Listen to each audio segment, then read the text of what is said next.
Good evening, welcome to 585. తమిళనాట రాజకీయాలు ఊహించని మలుపు తిరుగుతున్నాయి. తమిళనాడు గవర్నర్ ఆర్లేకర్ను కలిసి ప్రభుత్వ ఏర్పాటుకు ఆహ్వానించాలని కోరారు విజయ్. అయితే గవర్నర్ నుంచి ప్రభుత్వ ఏర్పాటుకు అనుమతి లభించలేదు. మెజారిటీపై గవర్నర్ను ఒప్పించలేకపోయారు. విజయ్కి 112 మంది ఎమ్మెల్యేల మద్దతు ఉంది. అయితే ప్రభుత్వ ఏర్పాటుకు 118 మంది ఎమ్మెల్యేల మద్దతు కావాలి.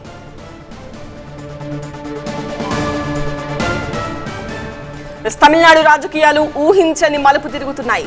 తమిళనాడు గవర్నర్ ఆర్లేకర్ను కలిసి ప్రభుత్వ ఏర్పాటుకు ఆహ్వానించాలని కోరారు విజయ్. అయితే గవర్నర్ నుంచి ప్రభుత్వ ఏర్పాటుకు అనుమతి లభించలేదు.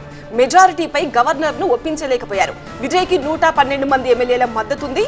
అయితే ప్రభుత్వ ఏర్పాటుకు 118 మంది ఎమ్మెల్యేల మద్దతు కావాలి. 108 స్థానాల్లో విజయ్ పార్టీ గెలుపొందింది. అయితే 2 స్థానాల్లో విజయ్ పోటీ చేసి గెలిచారు కాబట్టి ఒక స్థానం నుంచి విజయ్ రిజైన్ చేయాల్సి ఉంటుంది. 107 5 కాంగ్రెస్ ఎమ్మెల్యేలు కూడా మద్దతు ఇస్తున్నామని ఆల్రెడీ ప్రకటించారు కాబట్టి 112కు చేరింది సంఖ్యాబలం. కానీ మ్యాజిక్ ఫిగర్ 118. మిగతా 6 ఎమ్మెల్యేలను కూడా చూపించాలి అని, అప్పుడు మ్యాజిక్ ఫిగర్ దాటుతుంది అని గవర్నర్ కోరినట్టుగా తెలుస్తోంది. తమిళనాడులో టీవీకే విజయం ద్రవిడ పార్టీలో చిచ్చు రేపింది. డీఎంకే కూటమికి గుడ్ బై చెప్పిన కాంగ్రెస్ టీవీకేతో జతకట్టింది. విజయ్ పార్టీకి కాంగ్రెస్ సంపూర్ణ మద్దతు ప్రకటించింది. టీవీకేకు మద్దతు తెలుపుతూ అధికారిక ప్రకటన విడుదల చేశారు ఏఐసీసీ తమిళనాడు ఇన్ఛార్జ్ గిరీష్ చోడంకర్. మతతత్వ శక్తులను కూటమికి దూరంగా ఉంచాలనే ప్రధాన లక్ష్యంతోనే ఈ మద్దతు ఇస్తున్నట్టు వెల్లడించారు. రాష్ట్రంలో లౌకిక అభ్యుదయ సంక్షేమ ప్రభుత్వాన్ని అందించడమే ఫలితాల ఉద్దేశమని కాంగ్రెస్ ప్రకటించింది. కేవలం ప్రభుత్వం ఏర్పాటుకే కాకుండా భవిష్యత్తులో జరగబోయే స్థానిక సంస్థలు, లోక్సభ, రాజ్యసభ ఎన్నికల్లో కూడా టీవీకేతో కలిసి పనిచేస్తామని స్పష్టం చేశారు. తమిళనాడులో కొత్త రాజకీయ సమీకరణాలకు తెరలేపిన కాంగ్రెస్ టీవీకే పొత్తు ఇప్పుడు చర్చనీయాంశంగా మారింది. కాంగ్రెస్ నిర్ణయంపై డీఎంకే నేతలు మండిపడుతున్నారు. కూటమికి కాంగ్రెస్ వెన్నుపోటు పొడిచిందని మండిపడుతున్నారు. అధికార దాహంతో కాంగ్రెస్ నేతలు ఈ నిర్ణయం తీసుకున్నారని విమర్శించారు. మరోవైపు లెఫ్ట్ పార్టీలు వీసీకే కూడా మద్దతు ఇవ్వాలని విజ్ఞప్తి చేశారు విజయ్. మరోవైపు విజయం అన్నాడీఎంకేలో కూడా చిచ్చు రేపింది. దాదాపు 35 మంది ఎమ్మెల్యేలు విజయ్తో పొత్తుకు రెడీగా ఉన్నట్టు ప్రచారం జరుగుతోంది. టీవీకేతో పొత్తు గురించి ఆలోచించమని తమ party general secretary Edappadi K పళనిస్వామిని వారు కోరినట్టు తెలుస్తోంది. అయితే విజయ్తో కాంగ్రెస్ జతకట్టిన తర్వాత అన్నాడీఎంకే నేతలు విజయ్తో పొత్తుపై వెనక్కి తగ్గినట్టు సమాచారం. తమిళనాడులో మారుతున్న పరిణామాలకు సంబంధించి మా ప్రతినిధి మురళితో మాట్లాడదాం. మురళి, రేపు నెహ్రూ స్టేడియంలో విజయ్ ముఖ్యమంత్రిగా ప్రమాణ స్వీకారం చేయడం క్లియర్ అని అనుకున్నాము. కానీ ఇంతలోనే ట్విస్ట్, గవర్నర్ మెజారిటీ నిరూపించుకోవాలని ఇప్పుడే కోరడం ఏంటి? ప్రమాణ స్వీకారం చేసిన తర్వాత 14 రోజుల గడువు ఉంటుంది కదా, అప్పుడు కదా బల నిరూపణ చేసుకోవాలి. ఖచ్చితంగా ఇప్పుడు నెహ్రూ ఇండోర్ స్టేడియంలో ఉన్నాను నేను. సో ఇక్కడే ప్రమాణ స్వీకారం చేయాలని ముందుగా భావించారు. రేపు ఉదయం 10:30 నుంచి 11 గంటల వరకు కూడా ప్రమాణ స్వీకారం ఉంటుందని అందరూ కూడా ఏర్పాట్లు కూడా మొదలయ్యాయి. నిన్నటి నుంచే కూడా ఏర్పాట్లు జరుగుతున్నాయి. మొత్తం దానికి సంబంధించినటువంటి ఏర్పాట్లు శరవేగంగా జరుగుతున్నాయి. సో ఇక్కడ ఉన్నటువంటి సిబ్బంది కూడా చెప్తున్నారు, రేపు ఉదయం 10:30కు మాకు సమాచారం ముందుగా అందింది. ఆ సమయానికంతా కూడా ఏర్పాట్లు పూర్తి అవుతాయని కూడా అందరూ ఇక్కడ ఉన్నటువంటి సిబ్బంది కానీ ఇక్కడ ఉన్నటువంటి అధికారులు చెప్పినటువంటి పరిస్థితి. కానీ అనూహ్యంగా గవర్నర్ని కలిసిన తర్వాత విజయ్ తన వద్ద ఉన్నటువంటి బలాన్ని, మొత్తం 112 మంది ఎమ్మెల్యేల బలం ఉందన్నటువంటి విషయాన్ని చెప్పారు. సో ప్రభుత్వ ఏర్పాటుకు ప్రమాణ స్వీకారం చేయడానికి ఆహ్వానించాలని కోరారు. 14 రోజులు గడువు కోరారు. పూర్తి మెజారిటీ అవసరమైనటువంటి మ్యాజిక్ ఫిగర్ 118 స్థానాలు. సో మొత్తం మా బలమంతా కూడా చూపించడానికి కనీసం 14 రోజుల సమయం కావాలని కోరారు. కానీ పూర్తి స్థాయిలో మీ మెజారిటీ మ్యాజిక్ ఫిగర్ సంఖ్య చూపించిన తర్వాతే అనుమతిస్తామని చెప్పడంతో ఇప్పుడు మళ్ళీ కూడా ఏదైతే ఉదయం నుంచే కూడా జరుగుతున్నటువంటి పరిణామాలు ఏవైతే చూస్తూ ఉన్నామో మద్దతు ఇస్తామని చెప్పి అన్నాడీఎంకే నుంచి కొంతమంది ఎమ్మెల్యేలు, అలాగే అన్నాడీఎంకేలో పూర్తిగా కూడా 2/3 కంటే ఎక్కువగా 40 మంది వరకు కూడా వచ్చి పార్టీలో విలీనం చేయబోతున్నటువంటి వార్తలు కూడా బయటకు వచ్చాయి. సో వెంటనే అన్నాడీఎంకే అధినేత పళనిస్వామి కూడా అలర్ట్ అయ్యారు. సో పార్టీ నుంచి పూర్తి స్థాయిలో మద్దతు ఇస్తామని కూడా చెప్పారు. సో మొత్తం ఈ వ్యవహారంలో చూస్తే విజయ వ్యవహారంలో ఎన్నికల ముందు కూడా డీఎంకే కాంగ్రెస్ మధ్య కూడా చిచ్చురేగింది. సో అప్పట్లో విజయ్తో పొత్తు పెట్టుకోవాలని స్థానికంగా ఉన్నటువంటి తమిళనాడు కాంగ్రెస్ నేతలందరూ కూడా పట్టుబట్టారు. సో అప్పట్లో జాతీయ స్థాయిలో ఉన్నటువంటి కాంగ్రెస్ అధిష్టానం మాత్రం డీఎంకేతోనే ఉండాలని చెప్పింది. సో అప్పట్లో ఆ వివాదం జరిగింది. ఆ తర్వాత ఎన్నికల తర్వాత కౌంటింగ్ తర్వాత కూడా మళ్ళీ ఇప్పుడు అన్నాడీఎంకేలో ఈ చిచ్చు అనేది మొదలైంది. 2 వర్గాలుగా విడిపోయినటువంటి పరిస్థితి.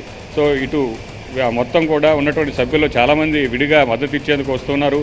పూర్తిగా పార్టీకి కూడా మద్దతు ఇస్తామని చెప్పి పళనిస్వామి చెప్తున్నటువంటి పరిస్థితుల్లో సో ఎలాంటి నిర్ణయం తీసుకోలేదు విజయ్ ఇప్పటి వరకు కూడా. అన్నాడీఎంకేతో పూర్తి స్థాయి మద్దతు కాకుండా ఎవరైనా సరే మద్దతు ఇస్తామని తమ సిద్ధాంతాలు నచ్చి వస్తే సో వారిని మాత్రమే తీసుకునే అవకాశం ఉన్నట్టు కూడా టీవీకేలో కొంతమంది చెప్పారు.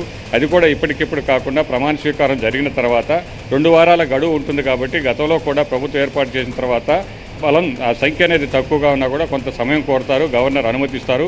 సో ఆలోపు బల ప్రదర్శనకు సిద్ధమై మొత్తం వారికి ఉన్నటువంటి బలమంతా కూడా సంఖ్య అంతా కూడా చూపించేటువంటి పరిస్థితి. కానీ ఇప్పుడు మాత్రం ఇంకా అనుమతి లేదు.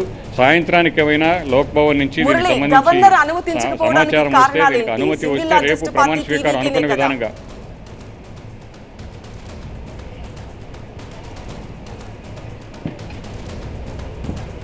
అంటే ఇక్కడ ఎన్డీఏ అన్నాడీఎంకే బీజేపీ కలిసి పోటీ చేసినటువంటి పరిస్థితి. గతంలో విజయ్ని కూడా ఈ అన్నాడీఎంకే కూటమి ఎన్డీఏ కూటమిలోకి తీసుకురావాలని కూడా ప్రయత్నాలు చేశారు. సో అప్పట్లో ఎంత ప్రయత్నించినా కూడా విజయ్ సింగిల్గానే పోటీ చేసేందుకు మొగ్గు చూపారు. రాజకీయంగా తమిళనాడులో ఏం జరుగుతుందో కూడా మనకు తెలుసు. ముందు నుంచి కూడా జాతీయ పార్టీలకు, సో ఇక్కడ ఉన్నటువంటి స్థానికంగా ఉన్నటువంటి తమిళ పార్టీలకు జాతీయ పార్టీలకు ఎప్పుడు కూడా వివాదం నడుస్తూనే ఉంటుంది. సో బీజేపీతో కూడా డైరెక్ట్గా విభేదించకపోయినా కూడా బీజేపీ సిద్ధాంతాలను ఆయన గట్టిగా వారిస్తూ వచ్చారు. సో ఆ సిద్ధాంతాలకు వ్యతిరేకంగా, జాతీయ పార్టీలకు వ్యతిరేకంగా రాజకీయం చేస్తానని విజయ్ చెబుతూ వస్తున్నటువంటి పరిస్థితి మనం చూసాం. సో ఇక్కడ అన్నాడీఎంకేలో కూడా 2 వాదనలు వినబడుతున్నాయి. సో 40 మంది ఎమ్మెల్యేలు టీవీకేకి మద్దతు ఇస్తామని చెబుతున్నటువంటి నేపథ్యంలోనే ఇక్కడ 2 కీలకమైనటువంటి నేతలు ఉన్నారు. పళనిస్వామి తర్వాత వేలుమణి, ఇంకొకరు ఉదయం సమావేశం జరిగినటువంటి సివి షణ్ముగం. సో వేలుమణి 20 మంది ఎమ్మెల్యేలను తీసుకుని బీజేపీలో చేర్పించేలా కూడా తన ప్రయత్నాలు కూడా చేస్తున్నటువంటి సమాచారం కూడా ఉంది. ఎందుకంటే టీవీకేకి వస్తామని చెప్పినా కూడా టీవీకే నుంచి ఎలాంటి సమాధానం లేకపోవడంతో బీజేపీకి వెళ్లాలని ప్రయత్నాలు చేస్తున్నట్టు కూడా వార్తలు వచ్చాయి. సో మొత్తానికి ఏం జరుగుతుందనేది కూడా తెలియనటువంటి పరిస్థితి. సో ఉదయం వరకు కూడా టీవీకేకి మద్దతు పూర్తి స్థాయిలో ఉంది, ప్రభుత్వ ఏర్పాటుకు అనుమతి వస్తుందని అనుకున్నారు. కానీ గవర్నర్ నుంచి రాకపోవడం అనేది ఇప్పుడు రాజకీయంగా ఇక్కడ ఎవరికి కూడా అర్థం కానటువంటి పరిస్థితి. సాయంత్రానికైనా సరే అనుమతి వస్తే రేపు అనుకున్న సమయానికి సిద్ధంగా ఉన్నారు కదా, మరి వాళ్ళ సంతకాలు అవి తీసుకొని మ్యాజిక్ ఫిగర్ దాటిందని ఇప్పుడు నిరూపించుకుంటారా విజయ్ రేపటిలోపు?